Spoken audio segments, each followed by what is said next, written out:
Look at that. I'm looking. Why you look so nervous?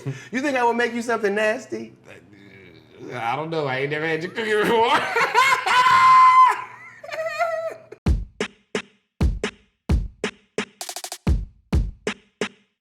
Oh, yeah.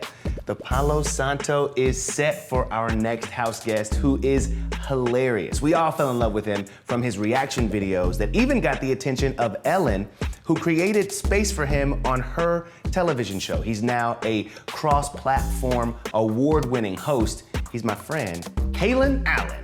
Oh, in a look and a half. You know I do what I can. Hi, honey. How are you? I'm wonderful. How are you? Oh my goodness, look at you. Hold on, give me a twirl. Give me a twirl. A little moment. I know that's right, come on. Child, this your house? This is my house, baby. I know that's right. Come on in. Have a seat, make Okay. yourself comfortable. Okay, I know that you don't. I ain't never seen no stove like this. This is cute. Yeah, you know, you gotta have a little situation when you're gonna film in your kitchen. You gotta have a kitchen worth filming. Ooh, I'm scared of you bougie. I thought I was bougie. Me? Come on. That is chic. He says with fishnet and a full-length trench coat. I want one of these. Come on with you it. You like a Kardashian. We like a Hoodashian, for sure. I know that's right. For sure. Okay, so I want to make you something to drink. I know you don't drink alcohol. Yeah. But what about like an adaptogenic beverage? You know what Okay. I mean? Like where you still want to feel good. There's no Okay. alcohol involved. Yes. But like some really great mushrooms. Okay. Like not them kind of mushrooms. But Okay. like, you know, I got it. a vibe. I don't know if you've ever had a Ken before, but I love them. What's it called? Kens. Oh, where they sell that at? They sell it at Erewhon. I knew that's what you was about to say. They ain't got no coupons? Ain't no sale? You got to get a membership, and that's how you Does get the membership cost? It costs. See, that's some bullshit. He said, I ain't never been in a grocery store where you Okay. gotta pay to get a membership. No, won't be me. I'ma stick to my Ralphs.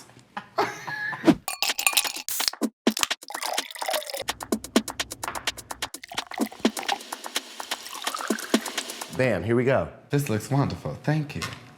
Boom. What'd you think? I like that. Right? I wanted to make you some cornbread today Okay. to go along with our barbecue. So, Now, you know I'm from Kansas City, right? yeah, barbecue. So I take barbecue very seriously. I know that you do. I know that you're gonna enjoy this though. Okay. Now, it is a little unorthodox. Okay. But I think you're really gonna enjoy Where it. you from? In Indianapolis. Really? Yeah, went to What Purdue. part? Indianapolis. West What side. part? Oh, yes, that is. I was thinking Indiana. You See? right. That is the city. That's yeah, the that's the city. She said, but what part? We've got cornmeal, okay? We've got our egg. Okay. Lovely. Oh, so clean. Right? So clean. You know? Like I've Yes. done it before. Uh-huh. I'm gonna add our oil now. Okay. What kind of oil is that? This, because it's cornbread, I got corn oil. Okay. Okay, we're gonna do a Okay. little bit of that. Okay, so I ran a little bit low on the milk, so we're just gonna, You gonna mix the milk with I'm the just water? gonna do the, Oh. put that in there like that. It's not that big a deal. And Okay. and so I like cornflake in the cornbread because I like the way it kind of kicks things up a notch. Okay, what do you think it does to the texture? It's airy, it's a little crunchy. Okay. Also, it almost is like every single bite is like a corner piece. Gives it a little bite. Yeah, well, it gives it a lot of bite. Oh, a lot of bite. It gives it some crunch. Oh, You know what I okay, mean? okay. And we're gonna balance some of that crunch Okay. with, I normally use like green pepper, but I don't have any bell pepper today, so I'm just gonna use relish, because really just using that for the color anyway. You know what I mean? In the cornbread? Yeah. You've never had it like that though? Well, I've never put relish in it. I normally put green pepper in it. So why did you decide that's what you Because it's want? really just for the color. You're not even gonna taste that What? because of the. What you mean? What do you mean? Relish has a taste. I promise, you're really not even gonna taste it. So normally, I also like a little color in the cornbread. So you just said, I'm just gonna use the relish because it's green. Yeah, because it's green. That's all we really need it for. And because we're making like What is this that? cornbread, we're just You're not put gonna the- drain that? Drain what? Okay, I was with you the first half. That looks very liquidy.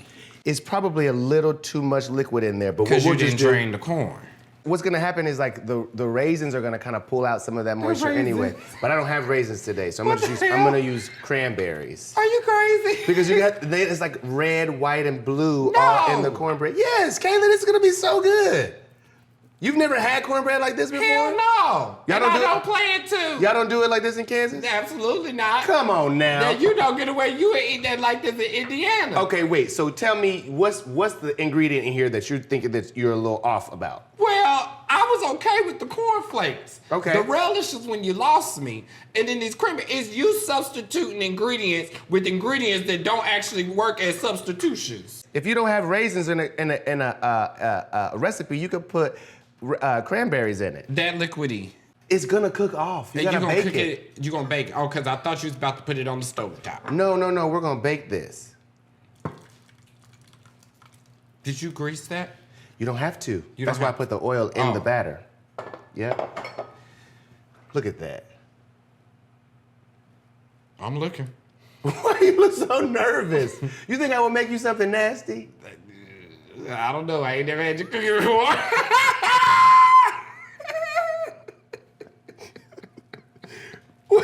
Okay, throw it in the oven. Okay, we're gonna throw it in the oven. What'd you put in the oven on? So the oven is on 400. We're gonna cook that for about an hour and a half. An hour and a half? Yeah, because you gotta dry out. It's gotta dry out a little bit.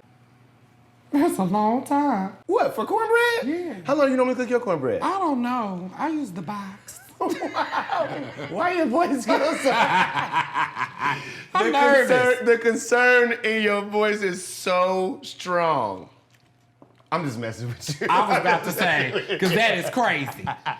I was about now. I know I'm good just and well. messing with you. You said, I can maybe get You with the had me at first. I was like, oh, this gonna be good. And then that relish. The relish is what sent you. No, huh? you crazy. It's the relish. You knew better. You really, exploded onto the scene with these reaction videos to Yes. some of the most ridiculous, but also some of the most interesting, good recipes online. I have been dying to see what would happen in real life if somebody was actually doing this to you in real life. You really are my friend, because you were like, I'm trying to root for you. You know, I You was said, you got like- these cameras in my face. I am trying to root for you, but you are making it. You said, but what you gonna do with that relish, though? You know, I like to be able to be open-minded sometimes. Yeah, sometimes. Also, with judging a whole bunch of food shows, there's sometimes that people do things that are out of the ordinary that surprises me. You wouldn't normally think Exactly. of. So at first I tried to be a little bit open, but it was your reasonings. That's why I was asking questions. He said, what? But do you always put relish? Okay? Because I was like, color's not enough, baby. When you started, this was years and years ago when you started doing these 6 reactions. years, I think. Right? 2017 was the first one. Did you know immediately that this was something that was gonna hit, or were they just fun for you? Well, the very first one went viral. The very first one? The very first one. So the first video was made in November 2017, and overnight, that first video was viral. At that point, I was like, oh, well, I was in college, and I was like, oh, I should probably do some more, Right. And so then I made 4 more consecutively after that. Right. And then that's when the Ellen call came. And at that point... It was that soon? Yeah, because You had 5 videos up in Ellen Call. Oh, yes. November was first video. I taped my first episode December. I moved to LA in January. It was 3 months' time. What? Yeah, it was that fast. And I think what was crazy about it is, one, it was an accident. It was not something I was trying to do. What do you mean it was an accident? I was on my way to work, and I just had a feeling of being like, oh, you should record yourself doing this video. Right. I was not a YouTuber. I was not making videos. I just did stuff for my friends. Right. And I had this feeling, and I did it, and it took off. Now, what I will say is that originally I just saw, especially when I went on Ellen for the first time, I thought I was just gonna go on there, give me a cute little shutterfly check, and go about my business like they do for everybody else. Right, get you a Vizio TV and keep it moving. Right, keep it pushing. I was not expecting to be given a job. What were you studying in college? Theater and film. Oh. Yeah. So I was doing theater and film, concentration acting. I've been performing my entire life. But the whole original plan was I was gonna move to New York and do Broadway. That's what I was gonna go do. Yes. And then that all happened, and I was just like, well, I'm moving to LA because I finished school here in LA. So I would go to Ellen during the day, and then I would go to class at night because they had a study away program. I went to Temple. Right. And then that's how I was able to graduate, because that was my senior year. Oh my goodness. Now, when you're on that plane to LA Yes. to be on the Ellen Degeneres Show, Yes. did you have an idea? I mean, you said you were like, I'm gonna get my little check and I'm gonna be out of here. Were you open to the idea that this might actually change my life? No, not at that time. Not on the plane. I really genuinely believed that I was just gonna go back and just make videos every now and then. So when did you know something was different? It was the way that they positioned it. Okay. So first, when I got to the show, a lot of people were coming in to say hi, like producers, executive producers, and I was like, that's interesting. You know, I wouldn't think this would happen as just like a normal guest. I was like, but maybe they do this for everybody, right? And then she offered the job on the show, and by the time I made it to the dressing room, they was there with a contract already in the dressing room. Kayla, you lying. I'm not lying. What? Yes. And so what were you like, well, okay, well, let me get my attorney on the phone. Well, okay, so wait, so this is the funniest thing. So at this time, I didn't have an attorney. I negotiated my first contract myself. I know that's right. But the funny thing is that the original contract that was given to me was not to work at the show as like the way that it became. Right. It was originally that I would go back to Philly and I would send in reaction videos to them every now and then, and they might put it on the show, just like how they did with other talent, would come every now and then. Right. In my negotiation, I asked for relocation, and I asked for the ability to actually be here so that way, because I knew how big the show was. Yes. And I knew that if I was here every single day, they wouldn't forget about me. And then once I moved to LA, then I asked for an office at Warner Brothers, because I knew that if I was there, they would make sure to use me to the most that they could. So that's how it grew to be what it was. Who told you this is what you should do? How did you know to put that in your first deal? That was not the offer.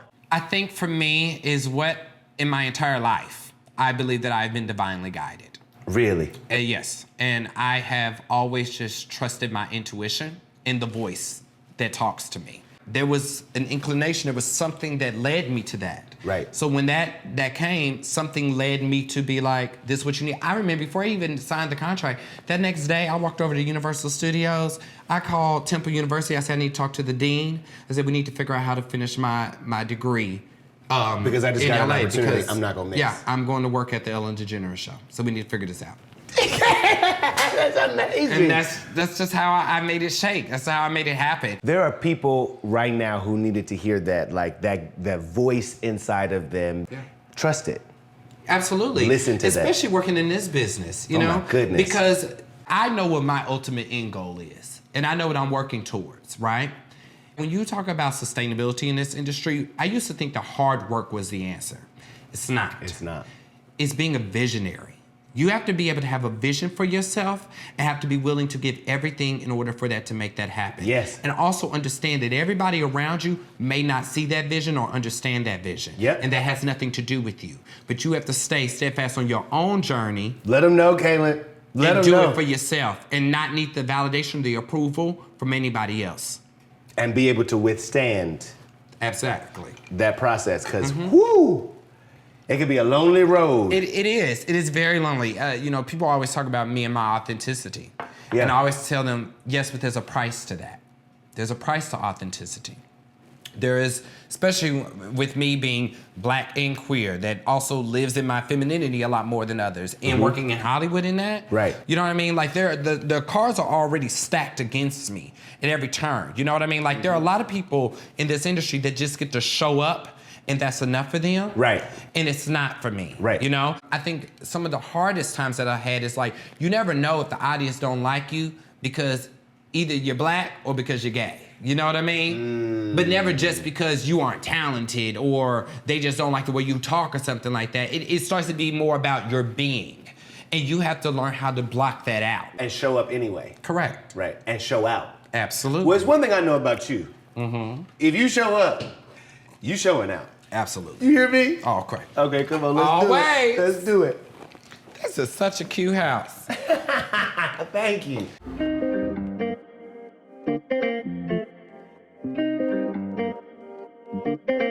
This is lovely. You know I got you. Living it up, honey. Okay, so we've got some smoked chicken. I got pork ribs, pulled pork, beef brisket, hush puppies. All right now. Macaroni and cheese, baked beans, greens, cornbread, and barbecue sauce. For you at a barbecue or cookout, oh, you went straight for the baked beans. I was gonna ask. Baked beans is my favorite. Okay, what about coleslaw and potato salad? I don't like that. Why? I don't know. I've never liked it. Me either. Really? You could not even, I didn't even put it out because I was like, I just have a feeling he and I are the same in this way. Yeah. It's something about the cold and the egg and the vinegar and the mayo. Yeah, no, I'm not eating none of that. No, and my mother didn't really eat those, so maybe that's it. What the hell was that? It's a rooster. That's how we got. Rooster? Yeah, we got fresh eggs. What? Yeah. That's a chicken coop? Yeah. What? We named him Red. You only got one? I only got one. Then it's a hen. No, that's a rooster. You can tell I really don't have one because I don't know. Okay, because I was like, but the hen. You said, hold on, you only got one. See, you keep trying to play me. But what you didn't know is that I'm educated. He said, no, hold on, that don't make no sense. Oh, you only got a rooster that's giving you eggs? That's concerning. I think your rooster is trans. You might. Now here's the real cornbread. Thank you. Even though you still got that other one in there and that. I just feel like before you leave, we have to see what it does. Sure. So what was your time in Los Angeles like? When you got here, you got off that plane, were you like, I have arrived? You know what's crazy, Scott? My first year was so depressing. What? It was a culture shock. I think that was more so what it was. Okay, what happened? But I also think I was living in fear a lot. Okay. Because I think I was scared that I was gonna lose it. Like lose the opportunity? Yes, correct. Scott, I was a broke college student. Right. That first check, I blew it. Did you really? Oh, that money was gone. Okay, what'd you get? What'd you buy? I went and bought some Louboutin. I said, I need some red bottoms. Listen, I stayed at a Burberry. Is that right? You can't take no broke person and give them money. You can't. They gonna spend without it. no guidance. Gonna spend it up. I was 21. You went from this guy who did 5 videos online to a personality on the Ellen Degeneres Show.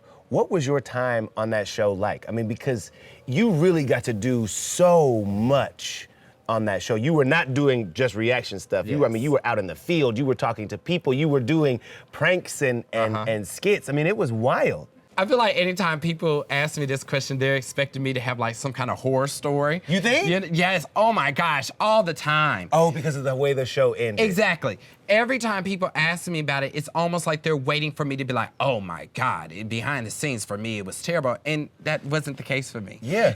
I gratefully, I was in a place of privilege there. I was talent. Yeah. They treated me like a king. You know what I mean? Yeah. I did everything that I wanted to. I remember the second this was when I guest DJ'd. Okay. And I remember this was probably my second time on the show, and Ellen came over to me during a break and she said, whatever you want to do, do it. And I think because she said that to me and everybody heard it, then that gave kind you of license to really stretch your wings. I mean, I did and try everything. Stuff. Yeah. The relationships I would imagine too at that show, like Oprah. Come on. Me and Oprah go way back, baby, okay? Me and Lady O, because she was always at the show. And I tell people all that all the time. I was like, a normal day for us was Michelle Obama. Right. And like you are, not just in the cut, but because you are the kind of talent on the show that you are, you have really free reign to all of these people, access to all of these people, and they know you. Even still to this day, there are so many opportunities that I'm able to take advantage of and be able to bring like artists into or guests in because of those relationships. You know what I mean? Yeah. That's what makes this, what we do, so great. Right. Because for us, it isn't just, we're not just trying to get a sound bite. It's like we're actually trying to elevate the people that we care about and the people that we want to see succeed and grow and expand. It's why I wanted to do this show. You know, I was honestly, Kalen, I was tired of waiting for the opportunity to come to me. I was tired of like feeling like I had done all the things to prepare myself and to prove myself that like this is something that I not only could do, should be doing. And so when that didn't happen, I was like, well, what are we waiting for? But hold on, let's go back a little bit. Because how long you been doing this? Oh God, I've been at Access Hollywood for 10 years and was working in hard news for 5 years before that, was working in local news for 3 years before that. I interviewed Destiny's Child when I was in 7th grade. I love that. 8th grade. That's all right. Do you know what I mean? Yeah. Like, it was wild. But I mean, to that point, you know, we work in this industry, and it seems to only happen for people like us to where nothing's ever good enough. You know what I mean? Right. In the race. It's like, but I've done this. What next? I have the receipts. What do you mean this isn't enough? What do you mean I gotta work harder? You know what I mean? Right. So I'm on the same wavelength as you. I'm in a place right now being like, I'm just gonna do it myself. Yes. I'm tired of waiting for somebody's yes. I'm tired of having to prove myself. I'm tired of having to pitch myself all the time when the proof is in the pudding. And you know that. Yeah. You know, one thing that I realized recently is, and I think this may be because I was working at a talk show, because I think the difference is like, we're talking about a talk show that was a global phenomenon. Yes. So anytime I did anything, I had to make sure that it fit the world. Right. You know what I mean? Right. But I think the crutch of that for me is that I realized for a long time I was trying to win people over that weren't fans. Does that make sense? And we're never going to be. Instead of tending and caring for the people that were here, that did care. Yep. And then allowing those that did vibe with me to then come towards me. I know exactly what you mean. Yeah. You're out here fighting for more of a piece of a bigger pie. Yes. When there's a good slice right in front of you, Right. getting wasted. Right, because we are conditioned to believe that the more, for lack of a better term, the more fame you get, the more important you are, the more marketable you are. So how do you combat that feeling? Because for me, that would be like, that kind of, what would feel like for me, it would be like rejection. I was having a conversation with somebody and they were like, well, maybe, you know, if you did like, stuck to like one thing and just made it that. And I said, that works for people that are one-trick ponies. Right. And I'm not. I'm not. I done worked really hard to not be. And I said, now that I've been successful at doing a lot of things, I'm gonna continue to do a lot of things because Right. that's what creatively fuels me, and that's also what my core audience enjoys. They enjoy all of it. Right. The niche is me. I am the niche. I am the niche. And are you feeling more empowered about that these days? Because for me, at first, to be honest, even doing this, I was terrified. Really? Yeah, getting ready to put that first episode out, I was like, man, I don't know. Is this the thing I should be doing? Is this the right move?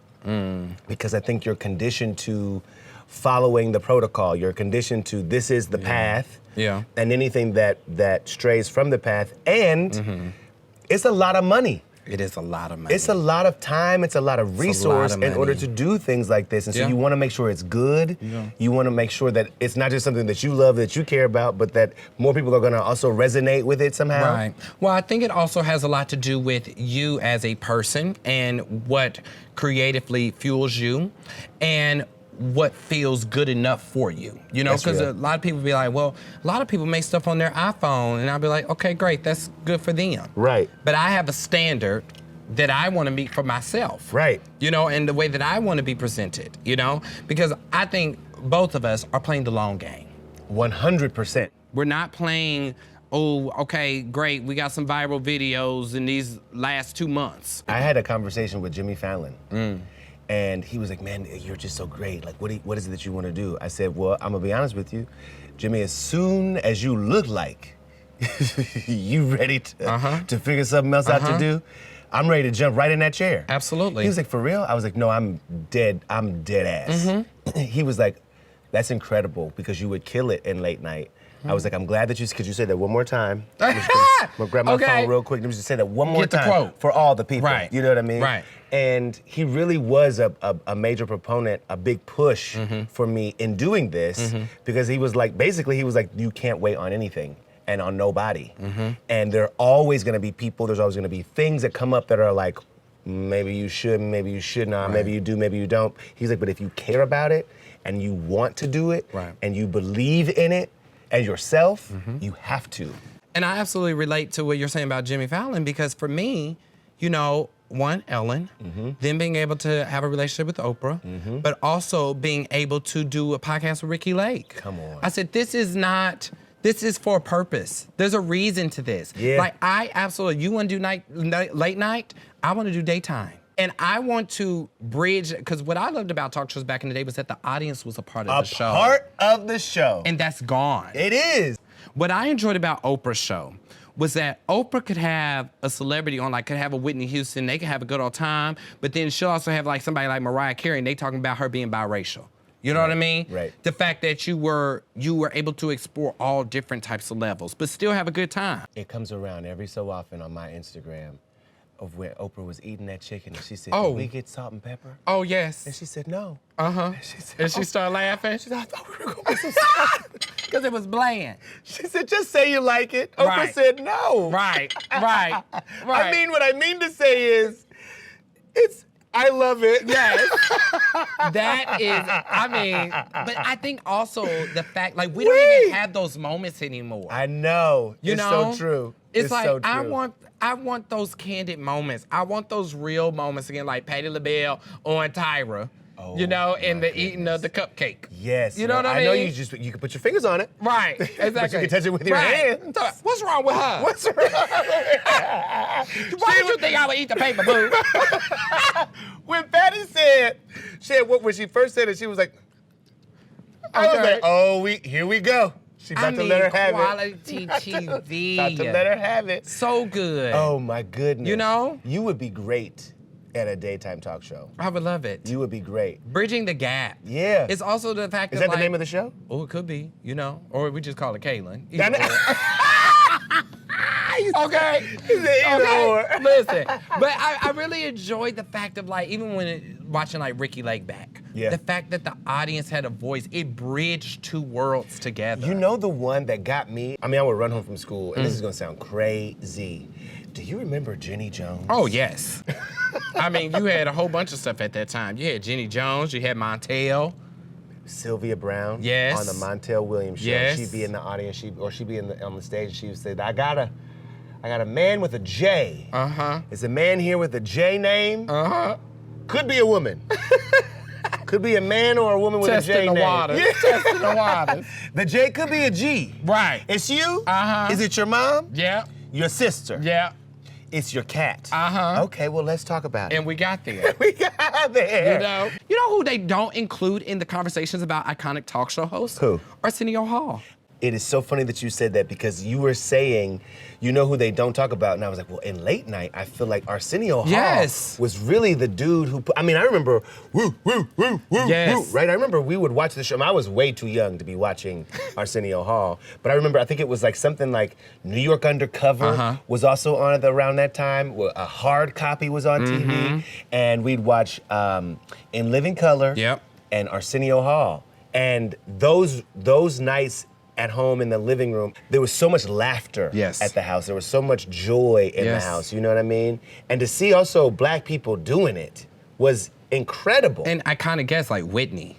When you think about your daytime talk show, what are some of the elements that it needs to have? In my opinion, and this is more of a late night show, but I like the feel of it. Okay. I think Graham Norton's show is one of the best talk shows. I agree. I love that everybody stays out Yes. and hangs out with each other. Yes, I want a little bit of that. I also want to revive the idea of a variety show. I was hoping you were gonna say Like Carol Burnett, Judy Garland, Cher, like musical performances, like Kalen. all that. Yes, exactly. Yeah. You see it? I do see it. Like, this is the thing. See, look, when you get to pounding on some pavement, baby, what you about to say? Hold on, give me a minute. Give me a minute. Hold on. This is how I feel. Is that we have gotten to a place where things just feel a little boring. Safe. Very safe. Yeah. And also rooted in this idea of relatability that isn't actually relatable. What you mean? Because I think the relatability has been conditioned more to like not be showy, to be kind of just almost like no seasoning on it, you know, easily digestible. You know what I mean?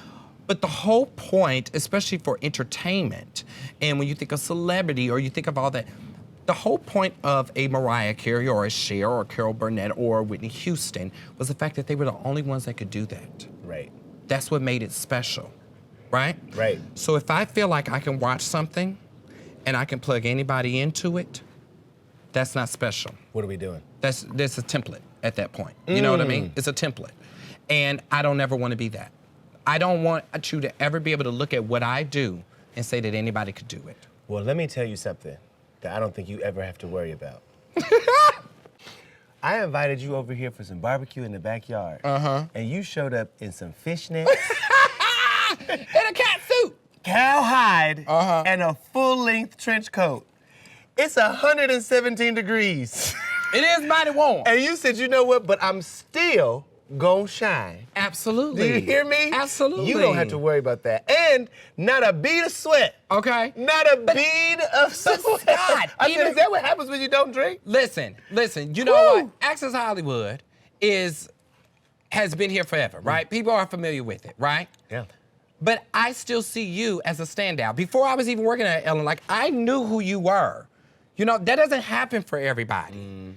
I think that is what makes it worth it. You know, I think people on the outside look at what we do and they see it as like glitz and glam, but for us, this is our job. It's our job. We have studied this. We have worked, like, I'm getting my master's in journalism at NYU. You know what I mean? I know. I know. Like, this is not for play. It's amazing. It's amazing. What was that choice for you? Was it another factor in the being undeniable? Was it a goal that you had for yourself and you were like, I'm not gonna let anything sway me from this? It has a lot to do with what we talked about earlier, you know, about always having to prove ourselves. Is that I knew that I wanted a talk show. And I never wanted anybody to say that I didn't earn it, that I didn't put in the work to get it, or that I didn't have the credentials. Because a lot of people just wanted me to make food reaction videos, still to this day. Right. A lot of people just wanted me to just do that, and that was fine. I'm like, that's an accident. I was like, that's the gateway. And I also was like, God didn't put me here for me just to do that for the rest of my life. Right. I said, if I'm 60 years old still doing food reaction videos, somebody needs to lock me up. Because that's crazy. You know what I mean? I do. Like, I got dreams, I got ambitions. Yeah. And the dreams change, and they grow, and they expand, and I'm always working towards being better than who I was the day before. Right. And I can't do that if I stay stagnant, if I just continuously do the same thing over and over again. Yeah. Okay, so tell me some more. So we got variety, we've got celebrity. Yes. We've got, what else in this talk show? Human interest. Okay. I prefer the everyday person. Okay. To me, that's the richness of life, you know? I do. I think that's also what we did at Ellen very well. Yes. Also, watching people like Adele go into a Starbucks. Yes, with an earpiece. With an earpiece. Yes. I mean, very simple. It was a masterclass. Yeah, I bet. I was like, I had a front row seat to some of the most talented people I've ever met in my life. Can we talk about one of those people? Yes. Twitch. Yes. All of our hearts broke when we heard the news of his passing. But I want to know more about what your relationship was like, what your friendship was like, because he was such a bright light in my life, and I only knew him for a very short period of time. You know, Twitch and I were the only one black talent at the show. Yeah. And we took care of each other. I remember when Twitch guest hosted for the first time. I was his guest DJ, you know? And he was so nervous about it. We talked about it and we worked through it and everything. And then when I hosted, he was my DJ. Come on. You know what I mean? Twitch had a lot of joy in him. Yeah. And a lot of light. And what I enjoyed about that, especially at the show, was that when things were hard in this industry, we knew that we could come to each other to be able to be that support, to be able to hold each other up or to champion for each other. Yeah. But what I was really amazed at was Twitch's perseverance and his tenacity and also his care. Yeah.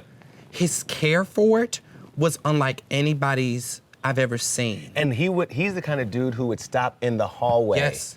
Like, he'd be on his way out, you know Yes. what I mean? Stop in the hallway because a kid was like, Twitch! Yes. He would go out of his way Absolutely. for people. Do you know what I mean? All And I know the that sounds time. like a really small I thing. know, and that's why, because even when it's like, it's so hard for me to even put it into words. Yeah. This is what I will say. I felt a bit guilty leaving. Because, you know, I left the show before the show actually ended, technically. You felt guilty? I felt guilty that I left him. I remember right before I left for New York coming and talking to Twitch. And it was very emotional for both of us. You know what I mean? Yeah. And I felt bad that I just kind of just left him to the wolves. Is that You what know? it felt like? For me personally, it felt almost like the show was ending. This is all you've known. You're thrown out here to the wolves of the industry. You're trying to find your foot. And the reason why I say that, and I think this just comes from trying to rationalize it. You know? Which is exactly what ends up happening Right. when someone is taken from you this kind of Right, way. like you're trying to figure out the reasons because you don't have the answers and stuff like this. But we know how tough it can be and how mentally challenging it can be. Yeah. You know what I mean? Yeah. And it's like, I'm sure Twitch had a lot going on that he just never talked to anybody about or felt that he could to lean on somebody. But it was hard for me not to assume that the industry played a factor. Right. In that, and I only because of going off my own experience of, you know, everybody knows how the show ended, you know? Yeah. And for some reason, in my experience in the real world or after post-show, it almost is like a scarlet letter, you know? For you? Yes, like there have been so many times that I've tried to like do talk shows or do other jobs to where they'll be like, oh, he's too close to Ellen, or he's too much. That's all people see him as. He can't do anything else. I think in that whole situation, I do wish it could have been solved differently. Yeah. Handled a little bit better. Yeah. Because in reality, the people that got hurt in that situation were not the people that the society thought was being hurt. You know what I mean? I mean, still to this day, you know, I keep in close contact with a lot of people from the show. Yeah. And still to this day, a lot of people have not found jobs. Really? A lot of people are still not working, still figuring it out. And I'm telling you as a person of privilege Right. that is still able to figure out how to make something shake. So it's like, if it's already hard for me, you know, Yeah. imagine what it's like for other people. Especially when you think about like the whole, the what do they call it? The fall from grace Yeah. was supposed to be a punishment somehow, right? Right. And it's like when you think about those people aren't even the ones that were really affected. It's the everyday cast and crew. Yes. Well, you know, I've had my. Now, why would they start cutting grass like that in the middle of our shoot? How rude. How rude. How rude.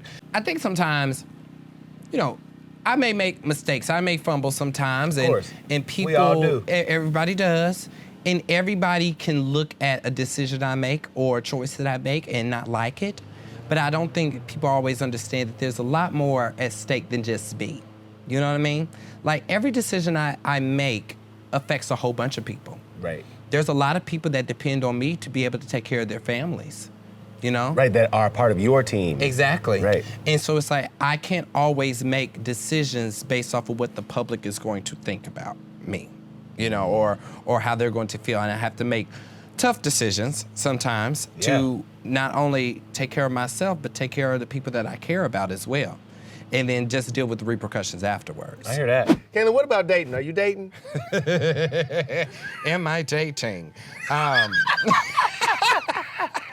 on, let's go here and play this game. You said, Good am I question. dating? Not currently. I know that's right. That could change. We don't know. I know that's right. I don't know. I'm like that Jill Scott video. You know, if you could tell me what to do, then tell me what to do. But if you can't tell me what to do, then don't tell me what to do. You seen the video? That's me.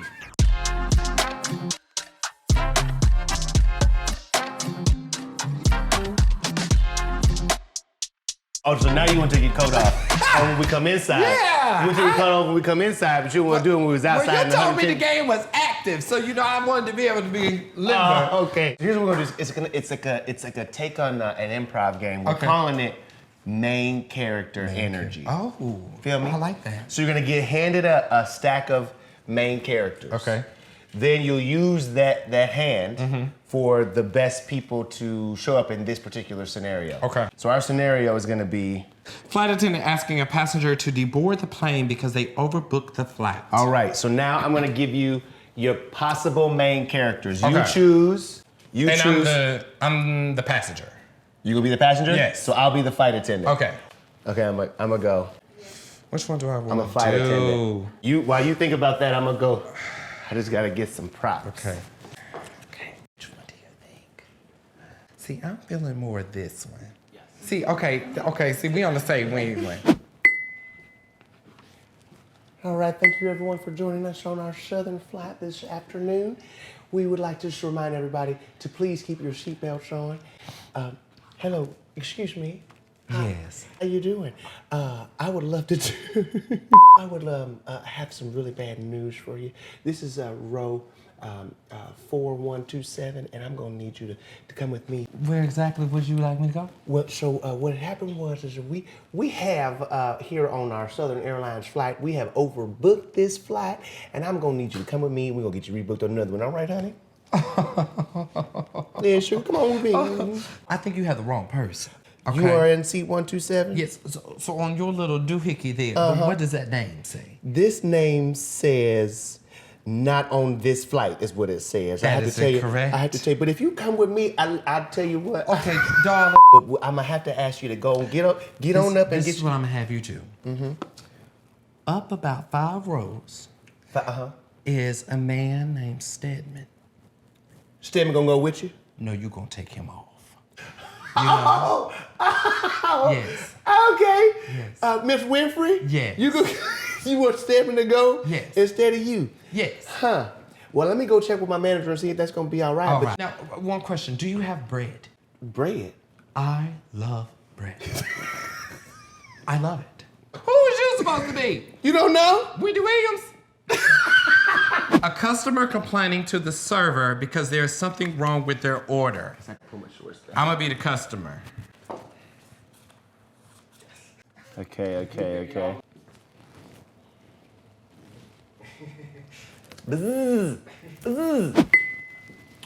Excuse me, Bikes, excuse me. Yeah. Bikes, excuse me, Bikes. Yeah. Come, this upon the server. Excuse me, Bikes, Yeah. excuse me. Yeah.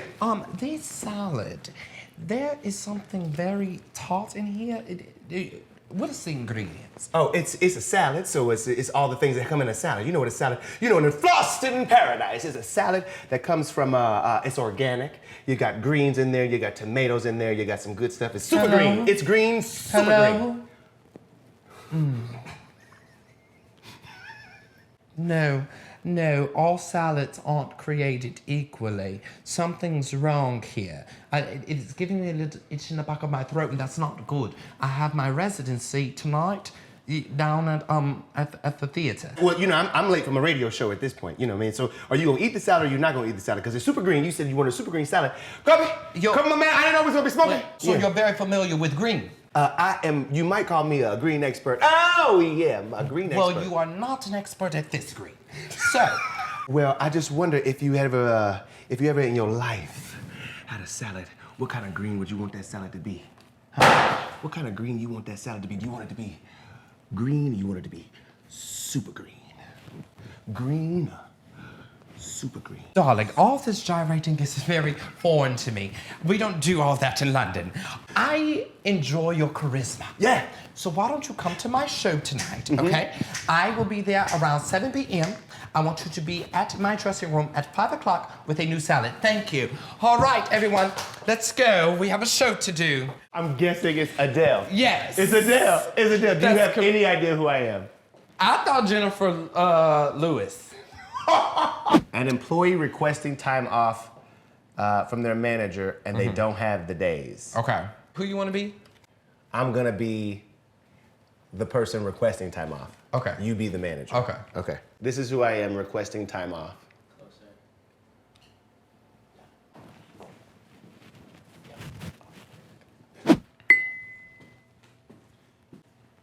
Hello.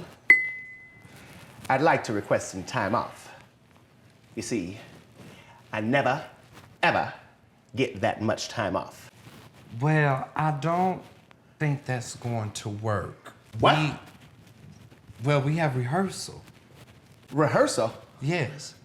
I don't need to rehearse. I know the words, like I wrote it. Right, but we're both supposed to perform. I'm performing right now, can't you see? And that step is wrong. How does the step go? Yes. See, it's nice and easy. I thought you would know this since you taught it to me. I know who you are! We're gonna need that time off because I never get my days. Oh. And I'll be out here. Well, unfortunately, you can't take off because I'm going to the Hamptons this week with my 5011 Cherry and my husband. Your husband? My husband. Oh, is he from Nutbush? No, he's not from Nutbush. He's from Flatbush. Well, I wonder Yes. if we do this thing nice. Nice. And easy. Okay. What do you say we finish it? Nice. And rough. Left that good job in the city. Working for a man every night and day. Take it, B. And I never lost one minute of sleep. And I was worried about the way the thing might have been. Big wheel keep on turning. Proud Mary keep on burning. And we're rolling, Rolling, rolling, rolling. rolling on the river. Oh, I feel it. I feel it, B. You feel it? I feel it, baby. Oh, I'm about to get these days off. Vibes. Babes. Babes, thank you so much, Kalen, for coming out. This was so much fun. I had a grand old Truly, time. I mean, really, truly. I can't believe you was about to dip up out of here without getting your cornbread I made for you. No, Kalen, wait, just wait. Kalen, look how good this look. Kalen! It don't even come out. Ooh, that's an ooey gooey mess. Absolutely, God. What the hell is that? Look at that, it's burnt on the bottom.